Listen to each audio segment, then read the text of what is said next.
My name is Ben Stewart. I'm a security engineering manager at Security Innovation. I'm also joined by two of my colleagues, Rachel, who's a senior security engineer, and Adele, who's a security engineer.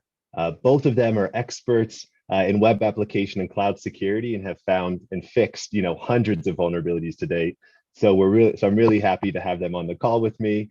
This kind of all started about a few months ago when we kind of hatched this idea for creating an apprenticeship style program. And we started to kind of lay out, what does that look like? What is the structure? What kind of makes sense? Thus, the security technician program was born. And in order for this program to be successful, for us to add value, it was really important that we were able to partner with a really talented organization that we felt very aligned with, and then we felt had quality candidates. So we started to discuss like who potential partners could be, and actually Adele brought up Code Day. So we started to look into them, and it was just kind of like a perfect fit. And here we are. But I did want to kind of pass the mic over to Adele to discuss kind of a little bit about her experience with Code Day and why we figured it was such a great choice for us. Hi, so hello, I'm Adele. I have been involved with Code Day since I think my first year of college, maybe even a little bit before that. I was brought to my first Code Day by a few friends from an APCS class who knew way more about programming stuff with me. And I got there and they were like, oh, we're gonna hack phones. And I was like, wow, how do we hack phones? Like, I wanna do that. And we wrote a machine learning bot that responded to people's texts based on previous conversations we'd had with them, which resulted in a few accidental shenanigans, but it was a lot of fun. And the next time around, one of the people who I had been hanging out with at Code Day was like, hey, I'm thinking about trying to host a Code Day. Do you want to do that? And I was like, wow, I have no experience, but that sounds super fun. I would love to figure out how to do that. And so that began my, I think 10 to 12 Code Day long streak. So like 3 years of running Code Days every quarter. And it was a blast. And I loved, meeting people of like all kinds of skill levels with like great excitement about programming and art and, video game creation. And so Code Day has been a fun learning experience for me, meeting tons of people with these great like varied interests in different programming topics. And ultimately where I ended up, I initially thought I was going to head in sort of more like a programming sort of like build stuff every day role. But then I found out that cybersecurity was something that didn't have as like crazy high a bar of entry as I initially thought it was. I thought I had to have like a PhD in mathematics to do anything in security. And when I found out that wasn't true, I was like, darn, I want to do security now. And so most of the time, if you ever met me at a Code Day, I was probably talking about doing some sort of more like traditional CS role, but I've landed here and I'm having a lot of fun with it. And so I hope y'all will take a lot away from this talk and consider the program. Awesome. Thank you, Adele. So just kind of jumping right in, right? So kind of a little bit about Security Innovation and kind of where we all work. Essentially, we are kind of leaders in the software security space. And you can kind of see the kind of the logos that I have, kind of on the slide are some of the clients that we, routinely do work for. So, in the course of nearly 2 decades, we've, really worked to establish ourselves as kind of the leaders in application security. So, part of this is obviously delivering, tremendous value to our customers, but we've also been, the leaders in creating things like, specific testing methodologies, authoring books and working with some of the top organizations in the world, and to help them just make more secure offerings and products and services. And a lot of times, right, with kind of how we can help them reduce risk is that they'll come to us with usually like some sort of question or some sort of need that they're looking for guidance on. So typically this usually is the form of like a security assessment, where it's kind of up to us to help them identify maybe where the gaps in their system might exist, and then help them to fix those and kind of make the system more secure.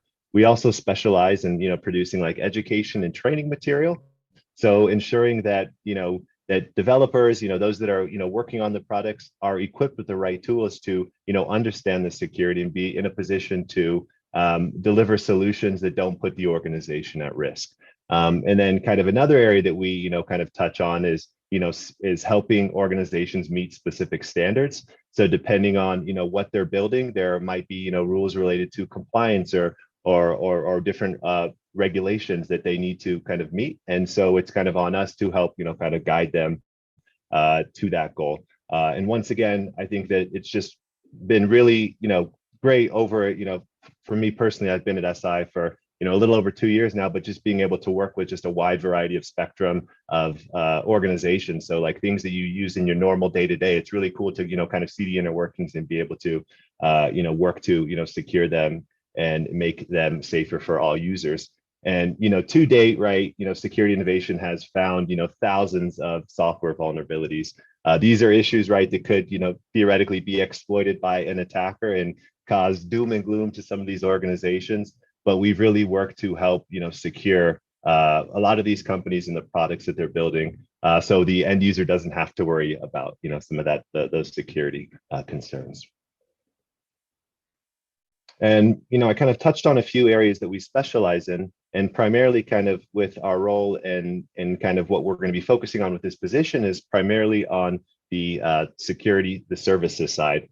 So you can see that we kind of talked about, we help all these organizations. We know that a lot of what they're doing and kind of a lot of the processes, the services that they're building, they help to really run the world, right? So much is dependent on technology these days. It's vital that cybersecurity is thought of routinely, and that we're able to create an environment that is safe for users. So a few of the areas that we do this through is like I said, security assessments.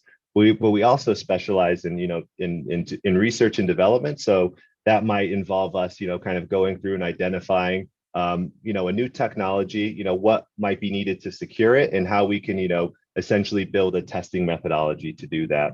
We also specialize in kind of more infrastructure security testing. So that might involve going in and assessing like a network and making sure that that is kind of following best practices.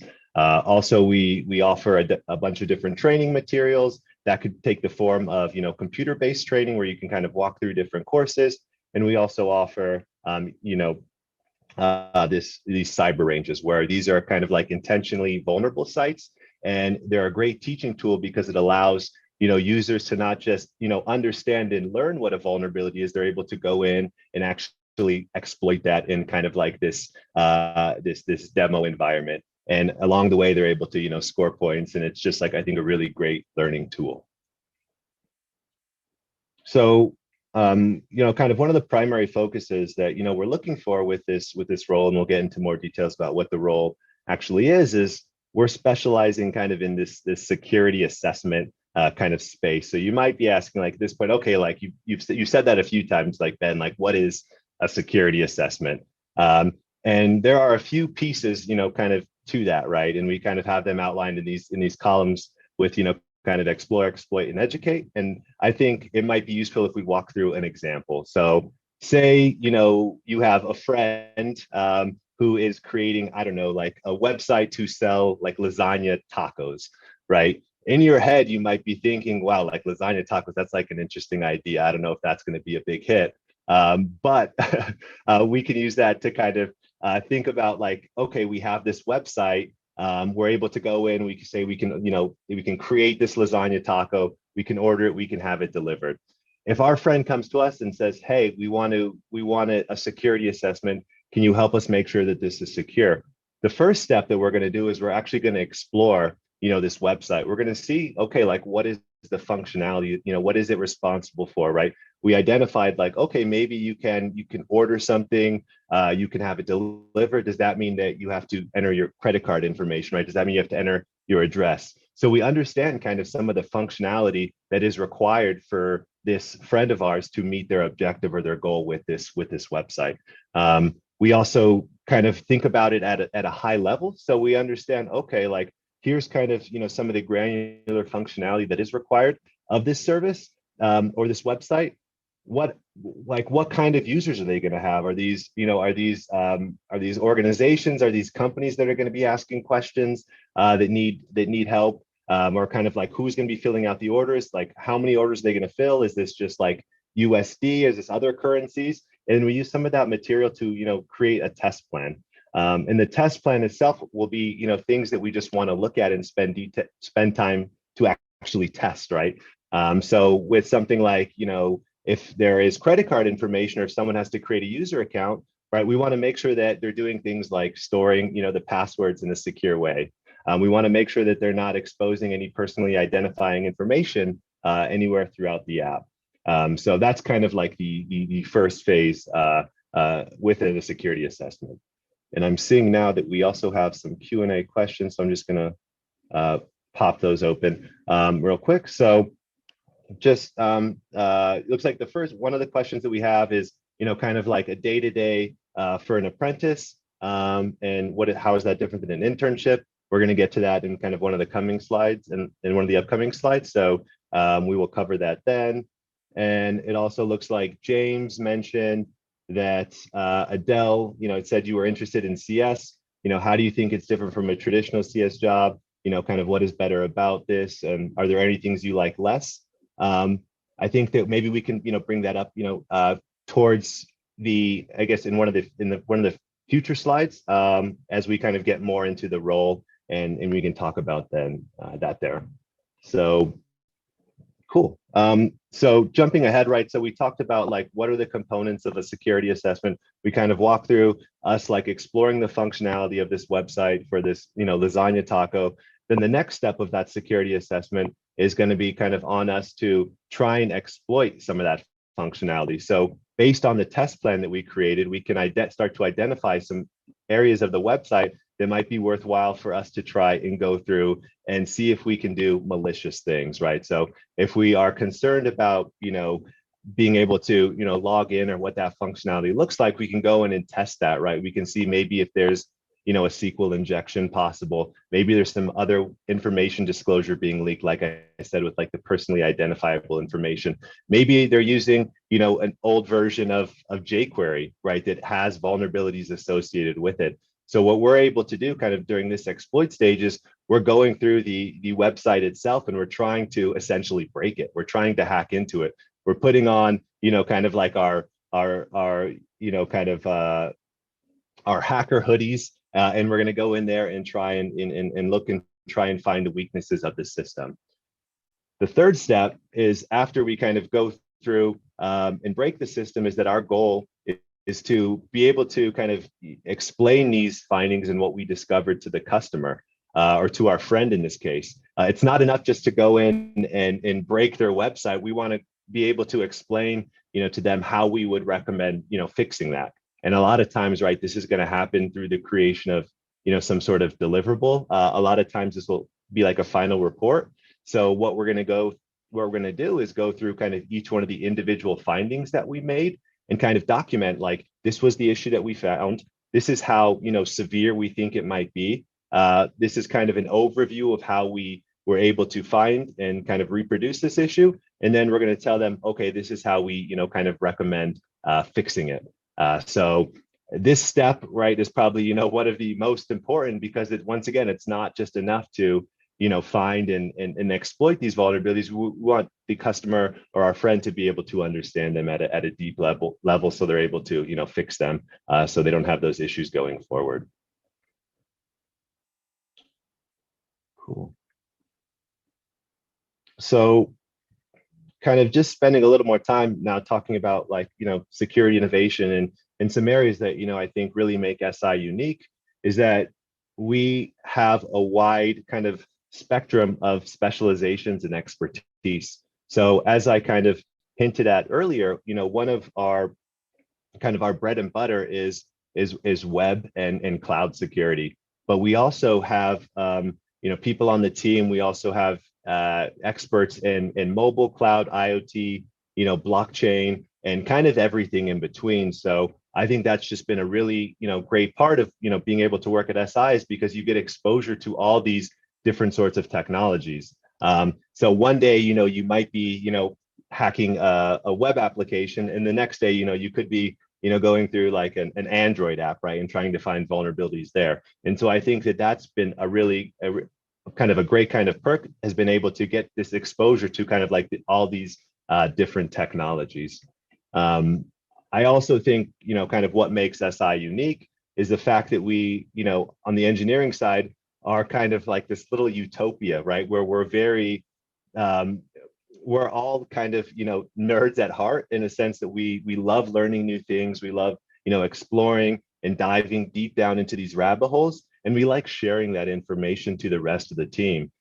So like, in addition to us, getting in check in doing these interesting projects, another area that we kind of specialize in is just being able to have a ton of learning resources and material. So, this can take the form of these kind of informal lunch and learns that we do, where it's, someone, someone did some like interesting research and they want to share it with the team. And so what they'll do is they'll just like book out, kind of an hour Zoom call during lunch, and they'll just go over and kind of share, the findings that they made, during some of their personal research, or they'll discuss like, a new kind of story they read in the news about, a recent data breach that might have happened. In addition, we kind of offer like, more of these dedicated learning paths where, depending on your specific interest, where if it's like, say you resonated with this idea of, like blockchain or IoT, and you're like, hey, I think that's really cool, and I'm interested in learning about that. Once again, we have the experts that can not only help you kind of get there and understand, what it takes to perform a security assessment on these technologies. We also have kind of these more formal learning paths where it's really a step-by-step progression from going from like zero knowledge in this one specific topic to becoming, like a hero or like an expert in that specific topic. So I think that has been, kind of a great benefit of SI. And kind of dovetailing on that is a little bit about, the professional development opportunities. And I think that, we have, very flexible, professional development in terms of being able to allocate a certain percentage of your time to research really whatever is of interest to you. And that can, be to pursue certain certifications, right? That can be to attend conferences, and to go ahead and do trainings and build your skill set that way. Or, as I mentioned, kind of like the dedicated research time itself. And that could be around, like any topic that you find interesting. Like, we've had people look into, like malware, botnets, just like kind of advanced web penetration testing. So I think that flexibility has just been, a really great perk as well. In addition, we, offer, a pretty generous hardware budget, and we're pretty agnostic in terms of, what, kind of what laptop and what system you can choose. Like, we don't require the employees to be, to be on Mac OS or PC. It's really up to you and kind of what you feel most comfortable with.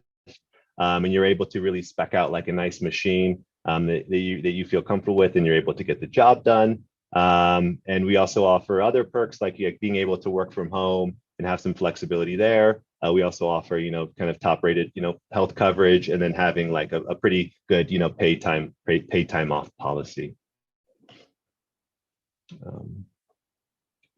Cool. So now, favorite part about working at SI. I want to go ahead and kind of kick this over to Rachel to discuss, kind of what her favorite part about working at SI is. Sure. So in addition to this wonderfully educational gift that we're looking at, I would say that my favorite part about working at SI, Ben kind of already touched on, but it's really just like, it's really hard to find a place that, like a tech company that's both really laid back and also like honestly really generous about like opportunities to learn, right? So like Ben already touched on lunch and learns, but I can't really stress enough how cool those are. Like, it's been really interesting for me to come work here for the last like 3-ish years. I think I've been employed probably a month or two longer than Ben has. And it's been really interesting because like every week somebody is bringing something to lunch to talk about like, hey, there's this cool project that I worked on. Sometimes it's related to cybersecurity and sometimes it's not. We have a member on our team that is really passionate about making music. So I got to learn about how to make music at lunch one time, and that was really fun. But also like we get to hear about a lot of successes, like, hey, here's this research project I'm working on that went really well and all of these things that I learned. But we also are all comfortable enough with each other to talk about the stuff that maybe didn't go so well. So we have had lunch and learns where somebody was like, hey, I've been hacking on this hardware, and I got to learn a lot about how, like, you know, basic electronics work, but also like, here are some things that didn't go well so that the rest of us can learn from those as well. And I think that that's super beneficial because those tend to not be lessons that people are willing to share. And so I think it's really cool that we have an environment where people can talk about stuff that like either did go super well or maybe didn't go super well, because either way, like, we still value that experience and like we all get something out of it. That's really my favorite part about working here. Awesome. Awesome. Thank you, Rachel. And now I just wanted to pass it over to Adele to discuss, kind of what her favorite part about working at SI is. Yeah, well, first of all, I love this GIF. I have to minimize it because I like it too much.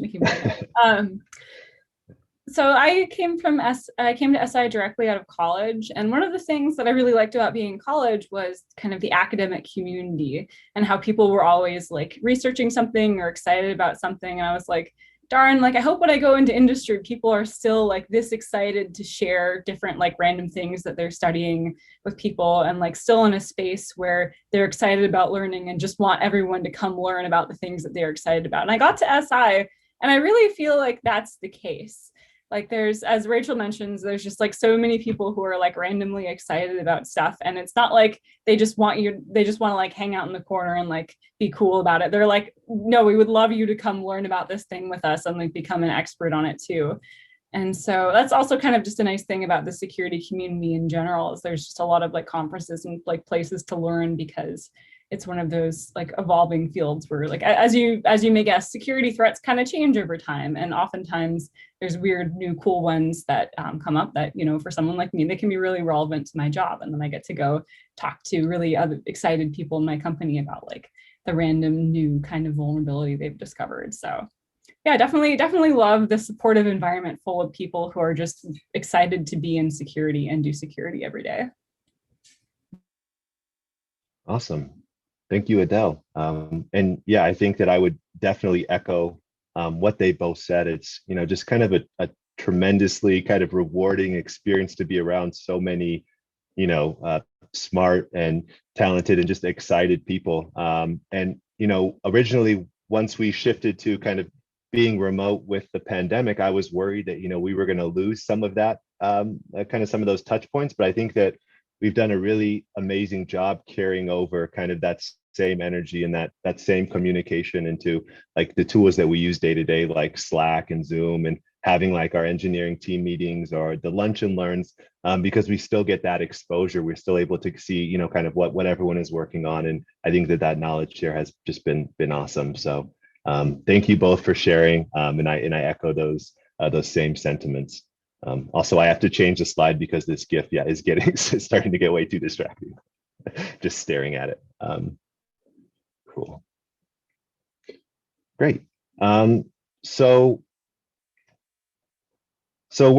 we've been, like, as I mentioned kind of towards the beginning of the kind of presentation, is that we really kind of sat down and we knew we wanted to launch kind of an apprenticeship style program, one that we kind of created like, kind of a 6-month learning path. And within that path, we wanted to, be able to give, someone all the skills that they needed to be a security engineer.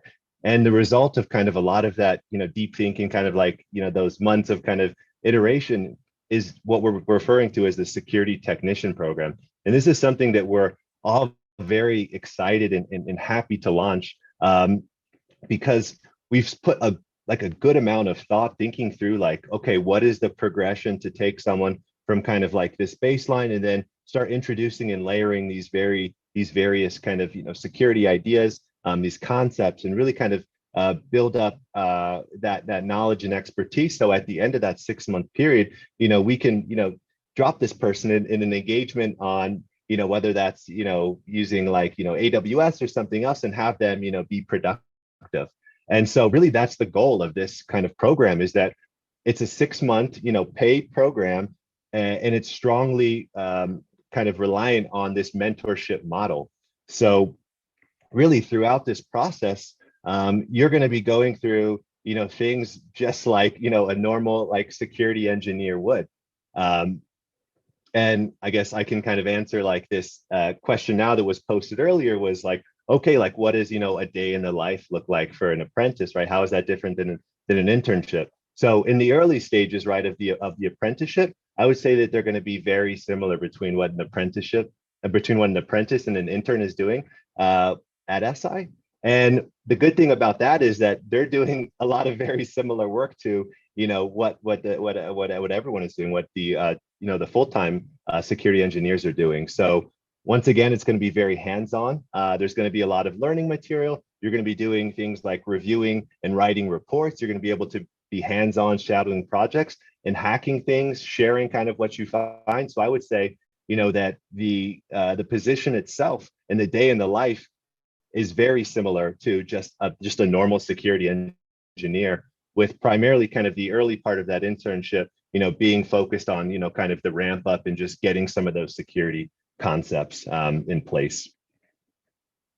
And then once again, at the end of the program, we believe that, at the end of the 6-month period, you'll have the skills to, succeed as a security engineer. And at that point, right, you will be considered for full-time employment at SI as a security engineer. And with this program, we're looking to, start it in early April. Great. So cool. So I'm seeing now, okay, there's a quick question on what are the requirements for this role, and I think we'll cover that here in this slide. So, essentially for this role, right, we're interested in someone who is passionate, someone who gets excited about security, and someone who wants to be on, kind of a supportive and knowledgeable team. So I think ideally this person is a self-starter. They're able to, be assigned, different work tasks, and they can finish them. I think at SI, like our culture, we really believe and trust our engineers, our team fully. So it's important that we have, someone who is comfortable with that responsibility in that structure. So I think that a self-starter would do, really well in this kind of role. Once again, I think the interest and passion for cybersecurity is huge. Like I think as everyone can see, like as Adele and Rachel were talking, right, they're smiling, and that's because they're excited about, security. And I think that trend carries over to the entire team. At our core, we're, all very much like a group of, nerds, and we fully embrace that. We love talking about, the most recent hack. We love talking about technology and security. And in order to be, successful in this role, we think that, it's ideal to have, familiarity with at least like one programming language and be comfortable, like, at least like at a scripting level getting through that. And we also recommend that that you do have, some college level course experience, either like in a computer science data structure or relevant project experience, kind of building your own system or, kind of side project itself. And then also like being a Code Day graduate, we think will set you up for success. Hey Ben, can I grab the mic for just like 1 second? Yeah, of course. Okay, fantastic. So PA asked a question and I accidentally clicked the answer live button. So I'm gonna get on the mic here and just talk for a second. Yeah. PA asked, how do you actually find these vulnerabilities? And do you need to know a lot about security already? Which are both fantastic questions. And I'm happy to start. And Ben and Adele, if you want to pitch in at the end here, please do. So how do we find vulnerabilities? The short but boring answer is it depends. And the long answer, I could probably take up the rest of the day talking, but I'm going to try and cover this as quickly as possible. So it's going to be a mix of a couple of different things. So to start with, there are a lot of automated tools that we do use in our day-to-day to kind of try and find some of the the really easy stuff, the low-hanging fruit, the stuff that lots of web applications or like lots of networks have like vulnerabilities to, right? So stuff like, hey, is this stuff out of date? Do we know that there is a list of vulnerabilities that are already published? Do we have any like well-known exploits that we could just like try with maybe like a little Python script or something and like just see if those ones work? And we collect that data kind of maybe day 1, day 2 of a project just to see like where we're sitting. And then after that, it gets a little bit more complicated because that really involves like looking at a specific application and seeing what kinds of inputs it takes, what kind of business logic is in place. Like, hey, back to Ben's lasagna taco example, like let's say that I can place an order for like some amount of tacos. Well, what happens if I put in a negative amount of lasagna tacos? Is the application going to like accept that? Is the service then going to like vend money back to me? Sometimes it does. And in that case, I go back to my friend and I'm like, hey, so here's a really easy way that somebody can just take money from you, because you can just order negative tacos and then you say, yep, all right, so I'm going to charge you negative 13.37 and give that back to you. So basically you kind of build a sense for thinking like an attacker and ways that things can go wrong. As for whether or not you need to know a lot about security already, not necessarily. We would hope that people who have a passion for cybersecurity are gonna start to think about things like an attacker. And we can work with that and kind of start to hone it over like the 6-month program and really get you like more focused on like application specific vulnerabilities and like more of those general like how to hack processes, if that makes sense. And Ben and Adele, if you have anything else to add to that, I would love to hear it.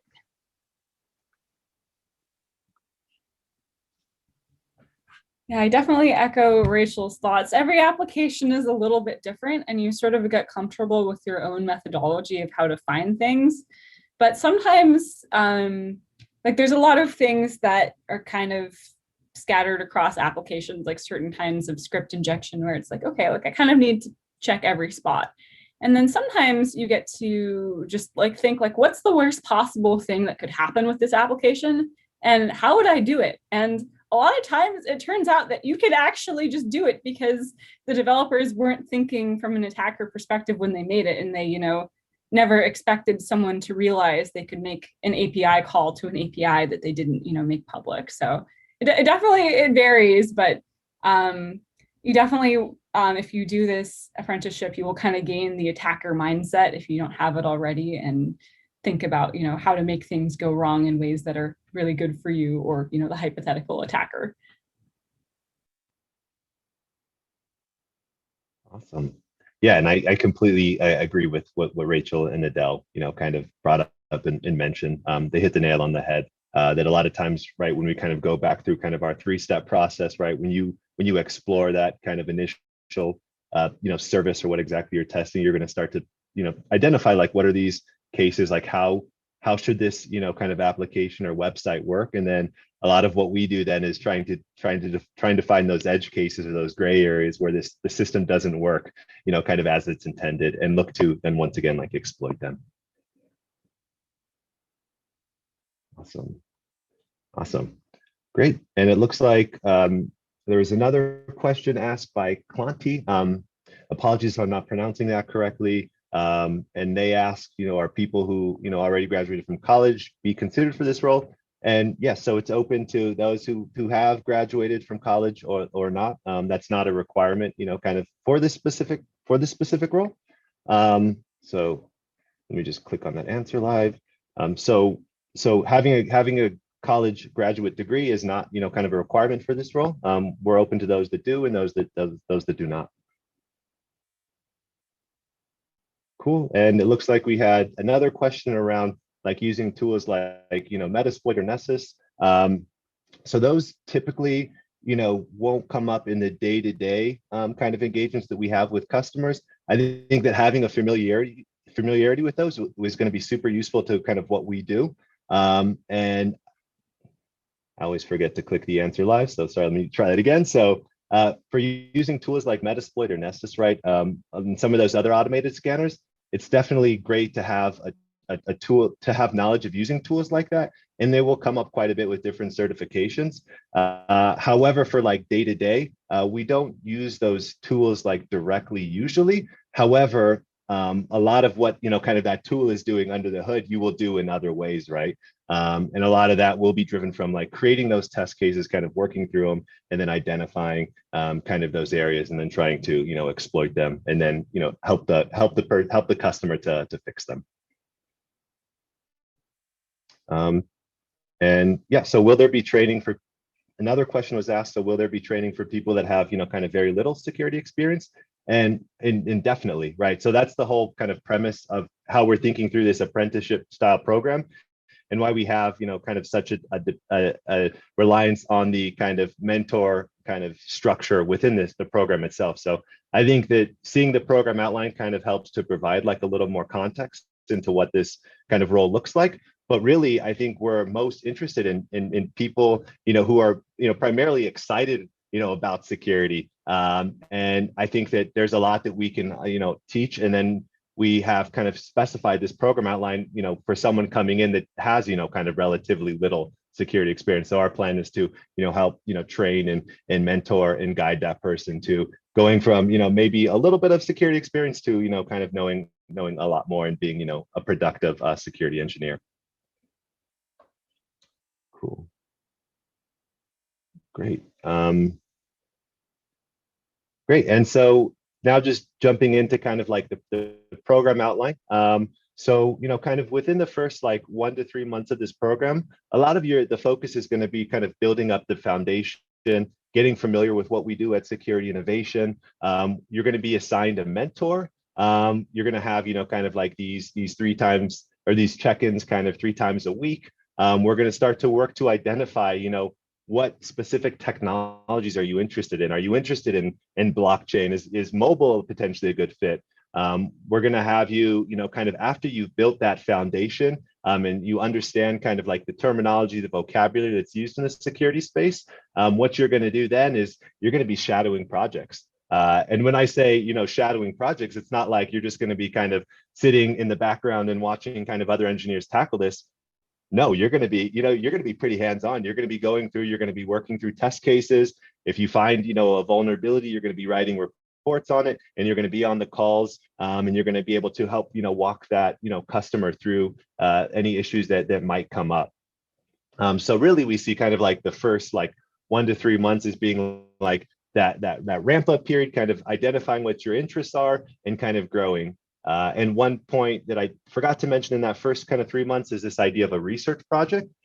So like we think that, research is a fundamental part of being, a security engineer. And so we've actually kind of specified a couple weeks within this first 3 months where you're actually able to go and pursue an area of interest. And you're able to kind of go research it and then have some sort of deliverable as part of that effort. So you can either, present to the team about it, you can, look to submit a conference talk, you can write a blog post, but that topic could be, it could run the spectrum, right? As I've said before, we've had people talk about, like malware, botnets, setting up like, different red teaming efforts. So that's really going to be on where your interest lies, but you'll be able to go through that research process, obviously with a mentor, and kind of go through in kind of identify an area that interests you, and once again, like research it and learn more about it.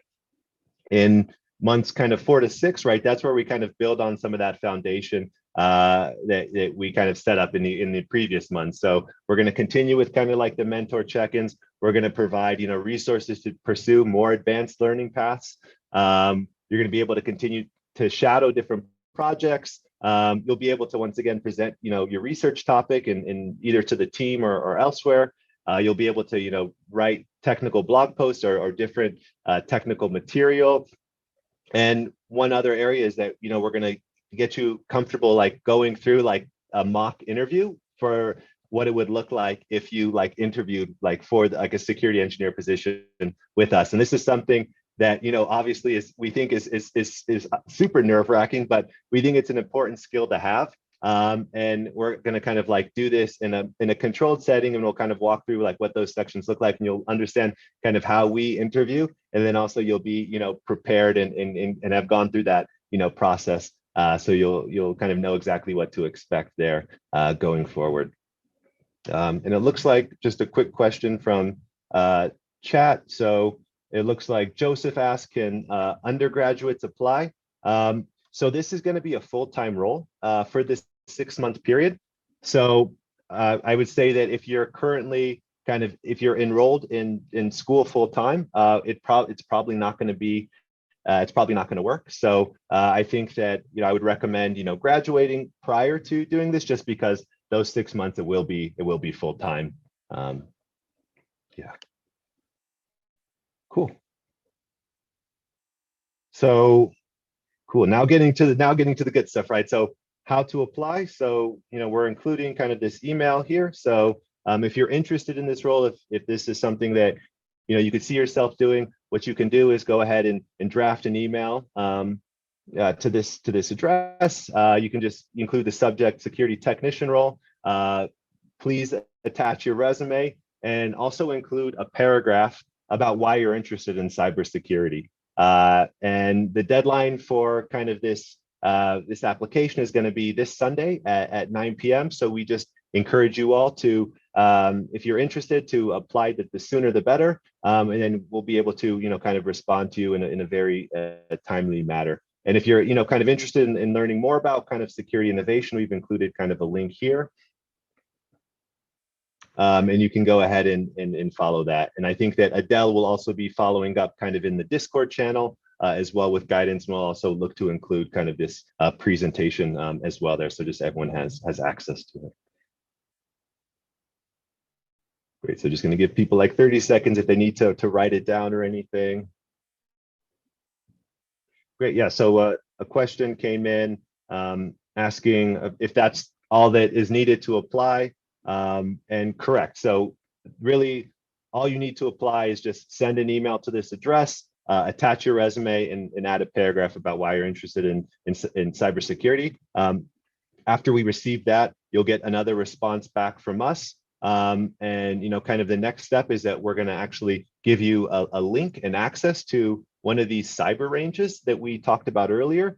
And these are like the intentionally kind of vulnerable websites. So we're going to provide kind of steps and guidance on, different kind of vulnerabilities that might exist in this kind of mock website. And then your goal is going to be kind of to go through and find those vulnerabilities. And it's a really fun process. You score points. It's a lot of fun. And once again, like after you kind of apply and send us the email, we'll provide like more detail on kind of what that next phase looks like.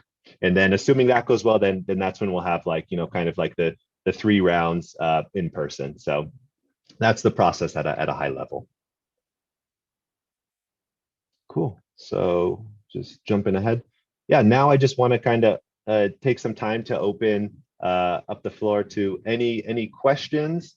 And I did want to kind of start with one that was previously asked by James. So I know Adele briefly touched on this, but James asked, kind of mentioned, Adele, you mentioned you were interested in CS. Like, how do you think it's different from a traditional CS job? So I just wanted to kick it over to you, Adele, to kind of, if there's anything else you'd like to add to that, kind of question.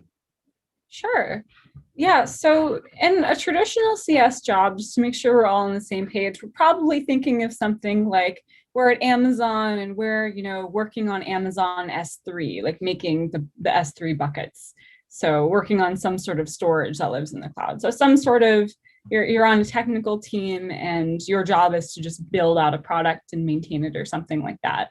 So security, my day-to-day is actually pretty different from that. So basically, I'm working with different teams at different companies, kind of dropping in and looking at their service and saying like, hey, like what could go wrong here security-wise? Like, what are you worried about? Like, let me help you check that and let me help you fix that. And so you do get a lot of chances to actually go forth and build stuff, just like you might do in a software role like that. So there's a lot of cool tools that exist for security engineers to use. So a couple that came up already were like Nessus, and then there's also like another really popular tool that's okay if you haven't heard about is Burp Suite that a lot of people use for testing. And so we need tools in security too. We need people to build stuff, but we just we don't like do the same sort of things that like a company like Amazon would do, where we're like, oh, we're building out this service and then you are going to maintain the service and make sure that customers who are trying to use it can use it. So it's very different in that respect. But it doesn't mean that you don't get to do like cool computer science stuff and like solve computer science related problems. To add on to Adele's point of like handing a service back after you're done with it, I started my career as a software engineer and transitioned into cybersecurity because I was working at a company that did not have a cybersecurity team. So that was how I got my start in this field, and I loved it so much that I wanted to stop building software and start breaking it. And one of the nice things from my perspective is not having to maintain software quite as much as you would as a software engineer. So I worked in a very traditional, like really old school situation where like you would do maybe 1 to 2 year release cadences of like an operating system, right? And as you write that code, it gets bigger and bigger and bigger. There are more problems. People come onto the team, people come off of the team, and bugs inevitably come out of that, right? And some of them are very difficult to fix. And maybe your program manager's like, I don't know, that one looks a little bit hard to fix on this sprint. So like, let's push that off. And one of the things that I do really enjoy about being here is that like, I feel like I get to do the really fun part of like hacking really intricate and interesting like applications and services. And then I get to teach like the service team, hey, here's what I found and here's how you fix it. And then like a cool ant, I get to hand that back to them and I don't have to think a lot about it unless like maybe there will be one follow-up question later that's like, hey, well, what about this? But otherwise, like it's really nice to not have that like long form responsibility, which depending on what you're interested in, like maybe you want that, but for me, it's definitely like a value that I found working here. Awesome. Awesome. Great. Adele, anything else you'd like to add on that? No, I'm good. I feel like we got a lot of good parts of.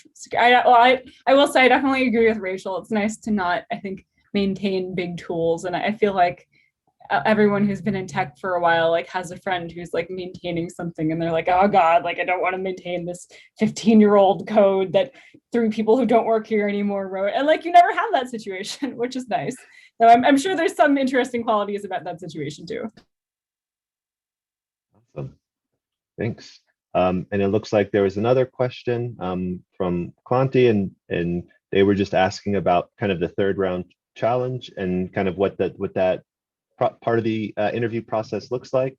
So kind of, kind of as I mentioned, kind of the first step, right, is to send us an email, kind of, with your resume, why you're interested in cybersecurity. We're going to go ahead and follow up with kind of like the next steps in terms of like details and kind of doing like this cyber range activity, as well as providing some like tutorials and things to like look for as you look to hack this vulnerable site, which once again is a lot of fun.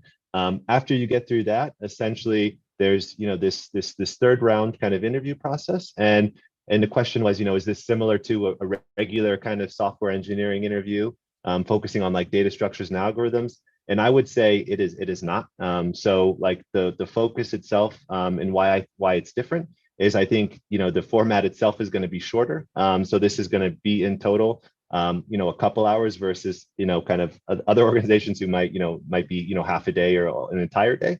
And the focus itself is going to be primarily on doing like a programming exercise and challenge, and then a big piece of the remaining part of the interview is going to be kind of discussing like what you found in that vulnerable site and kind of walking through it, and then spending some time just doing kind of more like qualitative kind of cultural fit questions itself. So I would say the process is different than kind of traditional kind of software engineering interviews, and the focus itself isn't on like data structures and algorithms. But like sure, like you might get asked some of those questions, but the focus is more around kind of identifying like where your interest is at and where your interest is in cybersecurity, and kind of just like walking through and getting to know you, kind of getting to know you better. So yeah, cool. And I'm not seeing any other questions in the Q&A or chat. Now's the time to ask, so feel free. Let's see, did we get one more? Cool.